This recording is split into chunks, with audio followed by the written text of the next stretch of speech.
The JonBenet Ramsey murder mystery, one of the most high-profile and perplexing cases in American history, remains unsolved despite over 2 decades of investigation. On the morning of December 26, 1996, the 6-year-old beauty queen was discovered missing from her home in Boulder, Colorado. Hours later, her parents, John and Patsy Ramsey, found a ransom note demanding $118,000 for their daughter's safe return. Tragically, JonBenet's lifeless body was discovered in the basement of their home, not far from where she had last been seen. The cause of death was determined to be a blow to the head, followed by strangulation with a cord, leaving the police and public alike stunned. The case quickly drew intense media attention, as rumors, theories, and public scrutiny centered on the Ramsey family. The ransom note, which appeared to be written by someone with knowledge of the family's finances, raised questions about whether the kidnapping was real or if the crime had been staged. Additionally, there were no signs of forced entry, which led investigators to focus on the possibility that the killer was someone close to JonBenet, someone familiar with the home. The initial investigation was plagued with errors, including mismanagement of evidence, failure to follow standard procedures, and the controversial decision to initially exonerate the Ramseys as suspects. Over the years, a myriad of theories and potential suspects emerged, but no definitive answers were ever reached. Many theories focused on the Ramsey family members. Some speculated that Patsy, JonBenet's mother, may have accidentally killed her daughter during an episode of rage or a discipline issue gone wrong, with the ransom note being an attempt to cover up the crime. Others pointed to John Ramsey, JonBenet's father, as the potential murderer, suggesting that he might have been involved in staging the crime scene. However, neither of these theories provided concrete evidence. The case also saw a variety of outsiders being accused, with one of the most prominent being a former school teacher named John Mark Carr. In 2006, Carr was arrested in Thailand after claiming he had been involved in JonBenet's death. However, his confession was inconsistent with the known evidence, and DNA tests eventually proved that he was not involved. The case against Carr quickly fell apart, adding to the complexity of the mystery. Another significant angle of the investigation was the presence of DNA evidence, which was collected from the crime scene. In 2008, new DNA tests on the evidence suggested the presence of an unknown male's genetic material, ruling out the Ramseys as the source. This new evidence revived suspicions of an intruder, though no suspect has ever been definitively identified. For years, the Boulder Police Department struggled to make any meaningful progress on the case. With mounting frustration and a lack of conclusive evidence, the investigation became a target of public criticism, with many questioning the competence of law enforcement in solving such a high-profile case. In 2008, after more than a decade of intense media coverage, public scrutiny, and numerous theories, the Boulder District Attorney's Office formally cleared John and Patsy Ramsey of any involvement in their daughter's death. Yet the mystery continued to overshadow their lives, as the couple was never truly able to clear their name in the court of public opinion. JonBenet Ramsey's mother, Patsy, passed away from cancer in 2006, and the case remains unsolved to this day. The murder of JonBenet remains one of America's most haunting unsolved mysteries, a story that continues to captivate the public's imagination. Theories still abound. Experienced people, this was not a hard case to solve. Shouldn't have been a hard case to solve.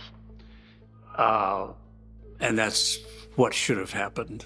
And it didn't, because they didn't have experienced people. And while some believe the truth will eventually come to light, others argue that the case will remain a tragic enigma forever. While the official investigation into JonBenet's death has cooled, the case remains open, and new technologies and investigative methods continue to offer hope to to those who believe the mystery can still be solved.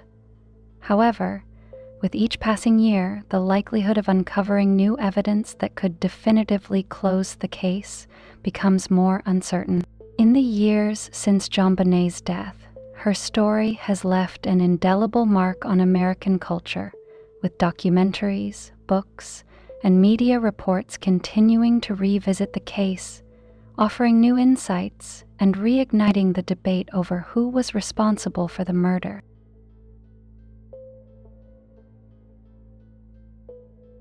The disappearance of Brian Shaffa is one of the most baffling missing person cases in modern history. On the night of March 31st, 2006, the 27-year-old medical student vanished without a trace in Columbus, Ohio, leaving behind a mystery that has haunted investigators and his loved ones for years. Despite extensive searches and countless theories, Brian's fate remains unknown. Brian Randall Schaefer was a promising medical student at The Ohio State University. Born on February 25, 1979, he grew up in Pickerington, Ohio, a suburb of Columbus. He was known for his charisma, intelligence, and warm personality. Friends and family described him as driven and deeply caring, with a passion for music and dreams of starting his own band. By early 2006, Brian was in his second year of medical school, balancing rigorous studies with his personal life. However, the year had been tough for him. His mother, Renee, had passed away from cancer just weeks before his disappearance. Though Brian appeared to be coping, he was undoubtedly grieving. On the evening of March 31st, Brian decided to go out with friends to celebrate the start of spring break. He and his friend, William Clint Florence, began the night with dinner at a steakhouse before bar hopping in Columbus's University District. Eventually, they ended up at the Ugly Tuna Saloona, a popular bar near campus. Surveillance footage captured Brian, Clint, and another friend, Meredith Reed, entering the bar around 1:15 in the morning on April 1st. The three were seen socializing, drinking, and enjoying themselves. At one point, Brian was caught on camera talking to two women outside the bar. He then re-entered alone, and this was the last confirmed sighting of him. When the bar closed at 2 in the morning, Clint and Meredith waited outside, but Brian never appeared. Assuming he had left on his own, they eventually went home.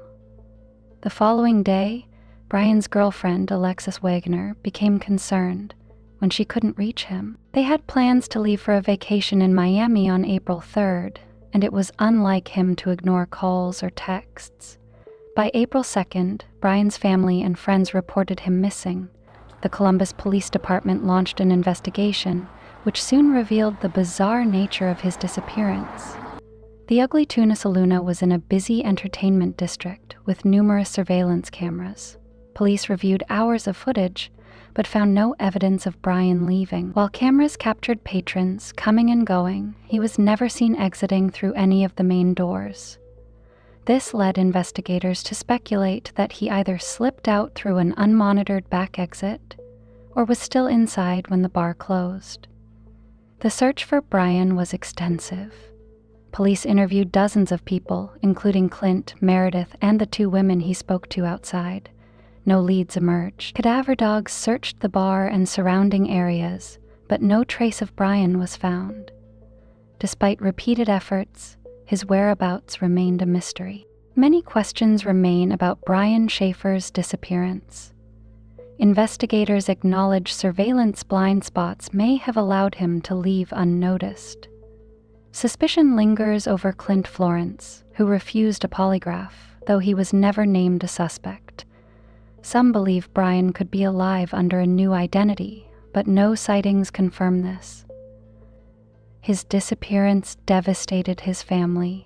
His father, Randy, tirelessly searched until his tragic death in 2008. His brother Derek keeps his memory alive, while his girlfriend Alexis struggled to move on. A call to Brian's phone in September 2006 briefly rang, but it was later deemed a glitch.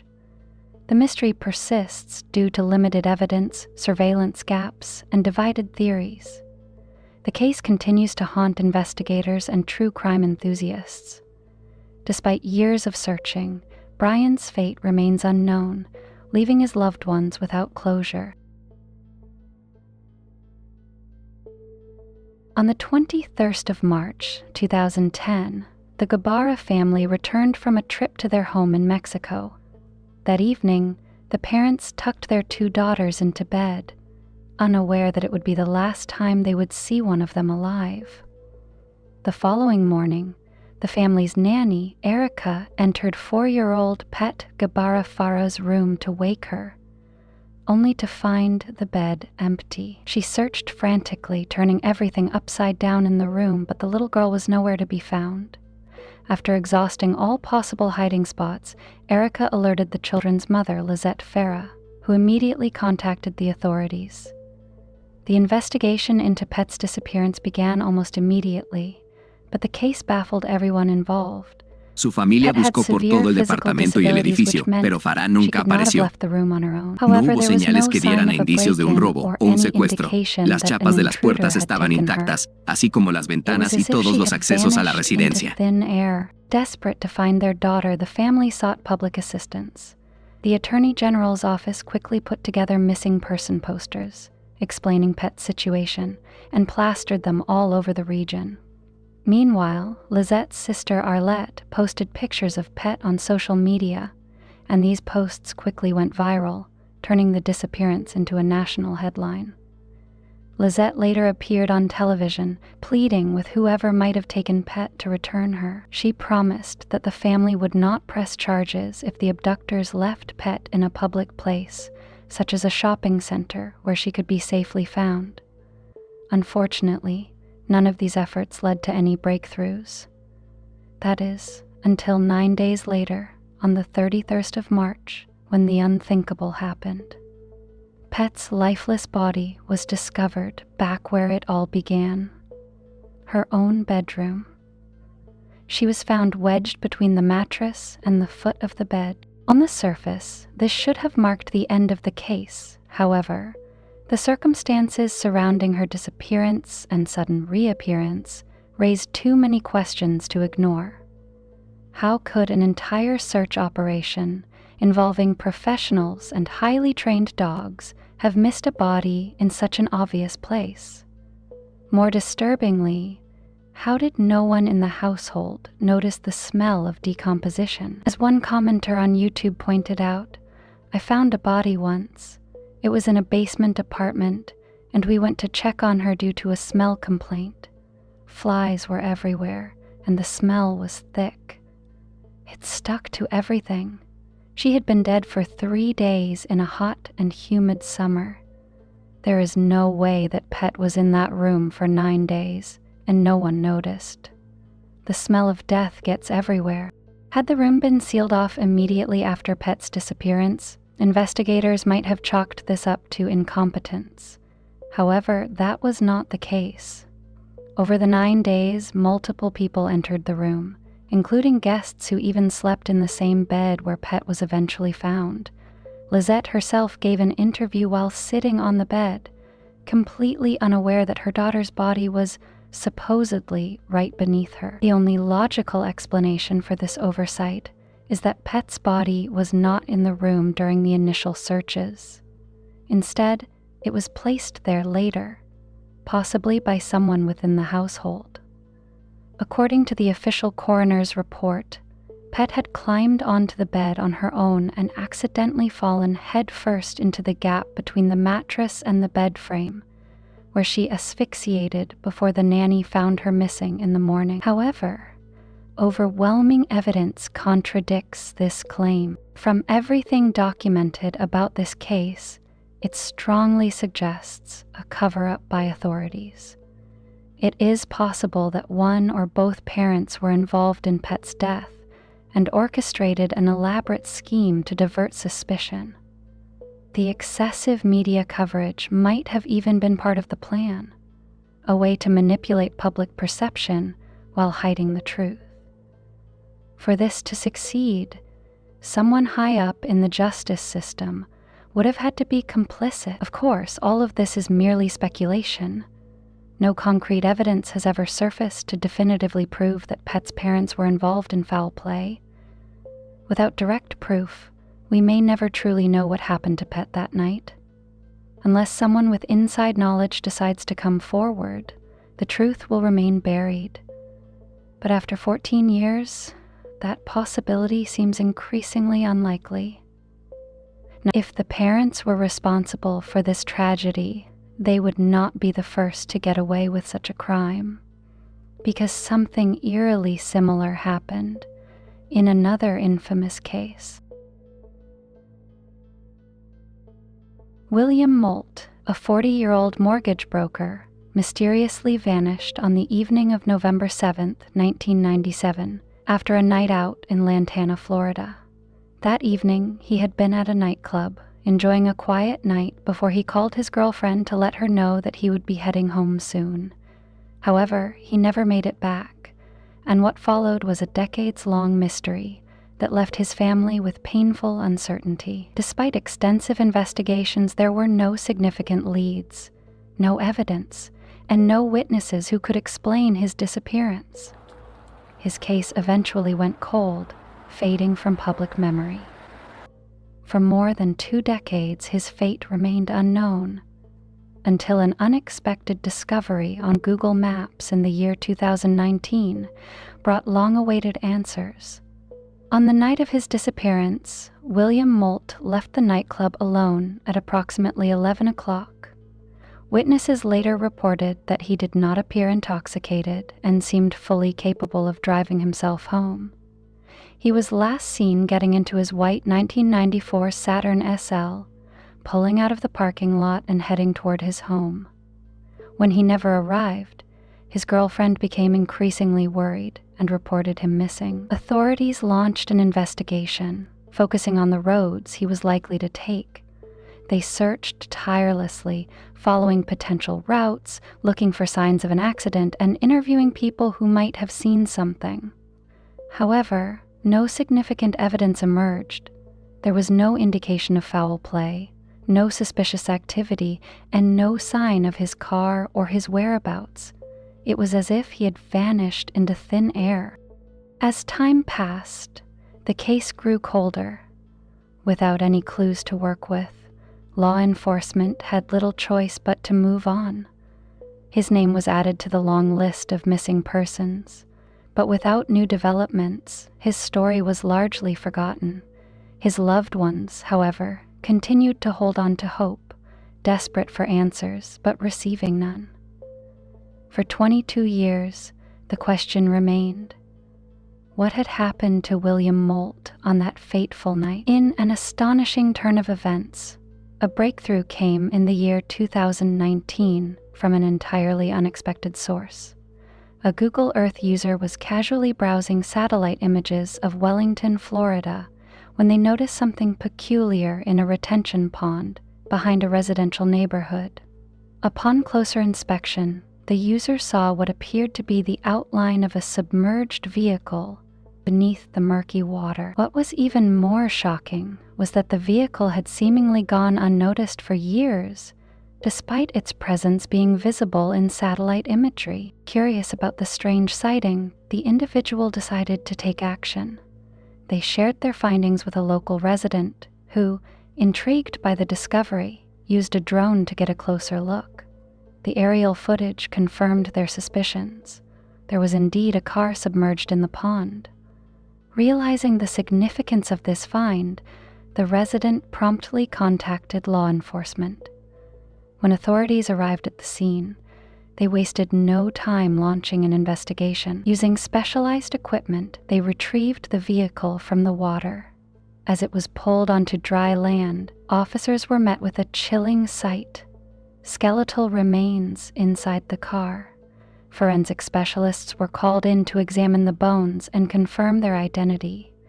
After thorough testing, the remains were officially identified as belonging to William Moult, finally solving the decades-old mystery surrounding his disappearance. William Molt's story serves as both a reminder of life's unpredictability and a testament to the power of persistence and technology in uncovering the truth. Though he was lost for decades, he was never truly forgotten, and in the end, a simple satellite image provided the answer his family had been searching for all along.